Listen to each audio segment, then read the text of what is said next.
New Zealand की भारत के साथ फ्री ट्रेड एग्रीमेंट पर सहमति बन चुकी है। इस पर और डिटेल्स लेते हैं। हमारे साथ हमारे सहयोगी अमरीश पांडे, जरा समझते हैं क्या बातचीत हुई है। बताइए अमरीश, क्या डिटेल्स है आपके पास?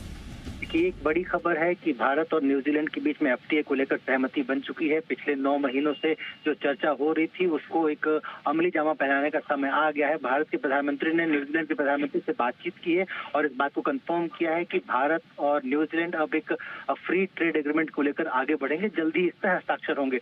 पिछले शुक्रवार को भारत की जो पीएम की अध्यक्षता में जो कैबिनेट हुई थी, उस कैबिनेट ने इस डील को मंजूरी दे दी थी। अब अगली प्रक्रिया में वहां की कैबिनेट इसको मंजूर करेगी, उसके बाद वहां पार्लियामेंट से इसको मंजूर किया जाएगा। तो कुल मिला के कहा जा सकता है कि भारत और न्यूजीलैंड के बीच जो फ्री ट्रेड एग्रीमेंट है उसको अमल में आते हुए हमको 3 से 4 महीने का समय लग सकता है, लेकिन ये कंफर्म हो गया है कि भारत और न्यूजीलैंड अब एक डील के साथ आगे बढ़ेंगे।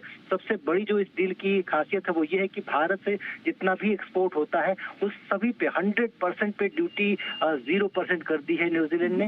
तो अभी तक के जितने भी एफटीए थे उसमें सबसे अहम यही पॉइंट है कि अभी तक बाकी जो एफटीए थे उसमें 98% 99% था, लेकिन भारत और न्यूजीलैंड के जो एफटीए है उसमें 100% ड्यूटी फ्री एक्सपोर्ट होगा। इसके अलावा जो हमने न्यूजीलैंड को ऑफर किया है वो है 70% जो आइटम्स हैं उन पर ड्यूटी कंसेशन। तो एक बड़ी डील है।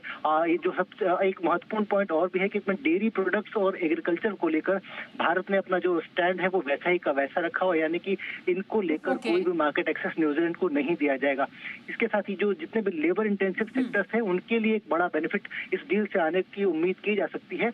और अगले 5 सालों में जो मौजूदा ट्रेड था वो 2 गुना हो सकता है, इस बात की संभावना जताई जा रही है। जी, तो ये बड़ी खबर है। भारत और न्यूजीलैंड के बीच फ्री ट्रेड एग्रीमेंट पर सहमति बनने को लेकर। धन्यवाद करेंगे अमरीश इस पूरी खबर पर ज्यादा अपडेट और डिटेल्स देने के लिए।